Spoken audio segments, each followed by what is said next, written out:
আল্লাহু আকবার, আল্লাহু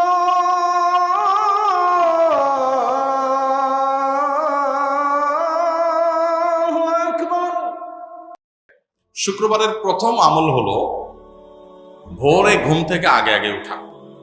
দ্বিতীয় আমল হলো ফজরের নামাজ জামাতের সাথে পুরুষরা আদায় করা।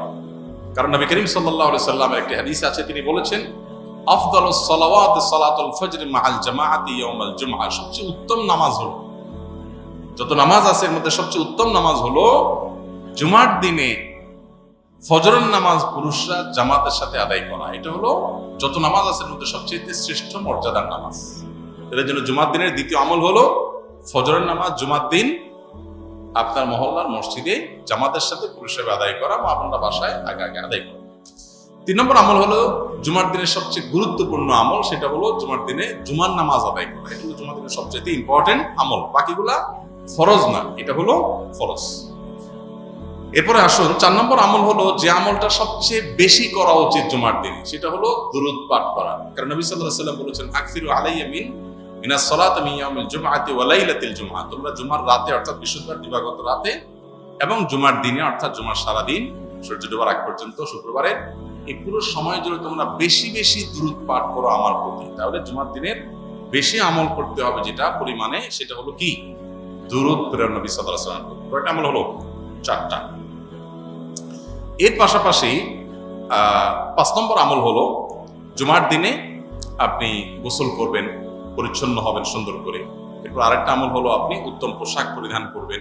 আরেকটা আমল হলো আপনি সুগন্ধি ব্যবহার করবেন। আরেকটা আমল হলো মিসওয়াক করা জুমার দিন, এটা উত্তম। এবং আরেকটা আমল হলো জুমার দিন আগে আগে মসজিদে আসা। এটা হলো সবচেয়ে ফজিলতপূর্ণ আমল জুমার দিনের, এটাতে সব সবচেয়ে বেশি। জুমার দিন মসজিদে আগে আগে, যে যত আগে আসে তার মর্যাদা আল্লাহর কাছে তত বেশি থাকে। জুমার দিনের আরেকটা আমল হলো পায়ে হেঁটে জুমার নামাজে আসা। যথাসম্ভব বাহন, গাড়ি, রিক্সা ব্যবহার না করা। যদি দূরে যেতে হয় তাহলে গাড়ি পার করে ওখান থেকে পায়ে হেঁটে আসা। আর জুমার দিন আরেকটা আমল হলো যে রাস্তায় আসছেন যাওয়ার সময় ভিন্ন রাস্তায় যাবেন, যেটা ঈদের সুন্নত মূলত। আর আরেকটা আমল হলো সূরা কাহাফ তেলাওয়াত করা। জুমার দিন শুক্রবারে যদি কেউ সূরা কাহাফ তেলাওয়াত করে, এটা কিয়ামতের দিন তার জন্য নূরের আলোর ভূমিকায় অবতীর্ণ হবে এবং দাজ্জালের ফিতনা থেকে আল্লাহ হেফাজত করবেন যারা সূরা কাহাফ তেলাওয়াত করবে। জুমার দিন আরেকটা আমল হলো সূর্য ডুবার আগে দোয়া করা। যে কোনো একটা সময় দোয়া কবুল হয়, তো বেশিরভাগ গবেষকদের মত হলো সেই সময়টা হলো আসরের পর থেকে নিয়ে সূর্য ডুবার আগ পর্যন্ত। এই টাইমটাতে দোয়াতে মাশগুল থাকা দরকার। যার যার জায়গায় আমরা আল্লাহর কাছে দোয়া মাশগুল হোক, দোয়া করবো। আর অনেক আমল আছে, আল্লাহ আমাদেরকে আমল তৌফিক দান করুন। ইমাম শাফি রাহমাতুল্লাহর মতে নামাজে ইমামের পেছনে ফাতিহা পড়তে হবে, কিন্তু হানাফি আলেমগঞ্জ সূরা আরাফের একটি আয়াতের দলিলে বলেন ফাতিহা পড়া যাবে না।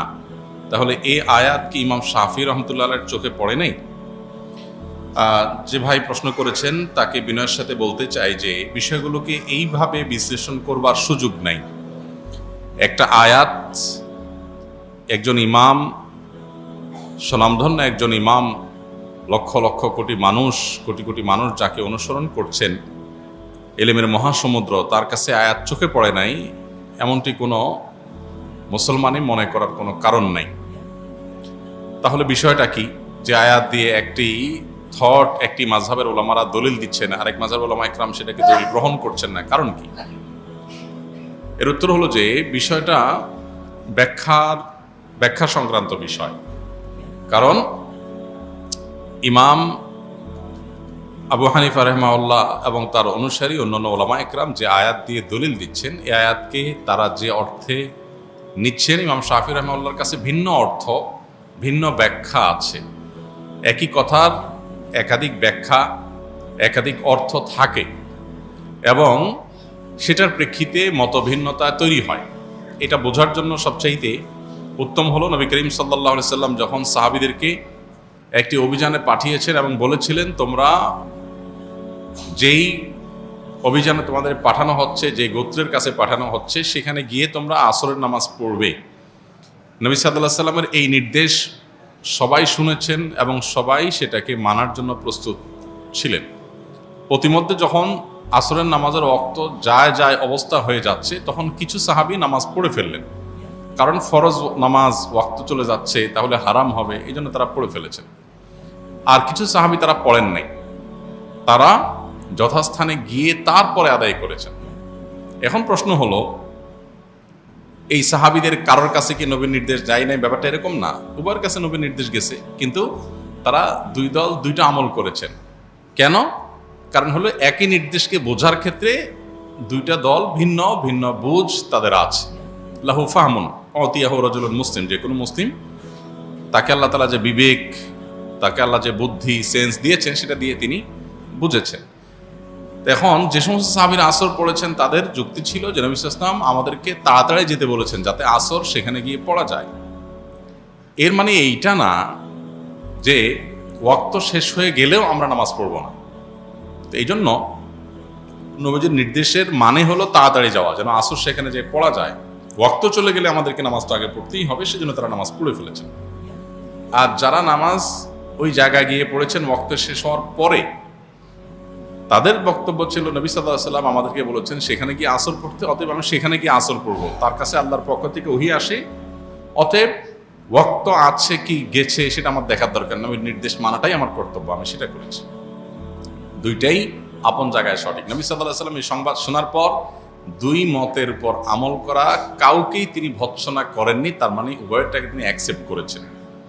তো কোরআন এবং হাদিসের ক্ষেত্রে মুজতাহিদ ইমামগণ যখন কোনো ইস্তিহাদ গবেষণা করে কোনো আয়াত থেকে কোনো হাদিস থেকে কোনো মাসআলা উদ্ঘাটন করেন বিভিন্ন মূলনীতির আলোকে, তো সেটা একই আয়াত থেকে একাধিক ব্যাখ্যা, একাধিক অর্থ, একাধিক বিশ্লেষণ, একাধিক মর্ম, এটার ভিত্তিতে একাধিক মত সৃষ্টি হতে পারে।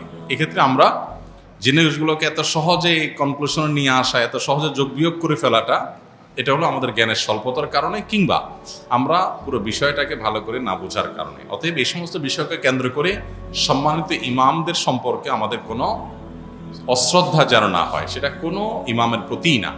এমনকি কারোর মতের উপরে যদি আমরা আমল নাও করি, তারপরেও আমরা তার মতকে শ্রদ্ধা করতে হবে, কারণ তিনি তার এই মত প্রকাশ করতে গিয়ে যে ইস্তিহাদ করেছেন, এটার কারণে আল্লাহর কাছ থেকে তিনি সওয়াব পাবেন, বিনিময় পাবেন। তো আমি সমালোচনা করে গুনাহগার হওয়ার সুযোগ কোথা থেকে থাকে?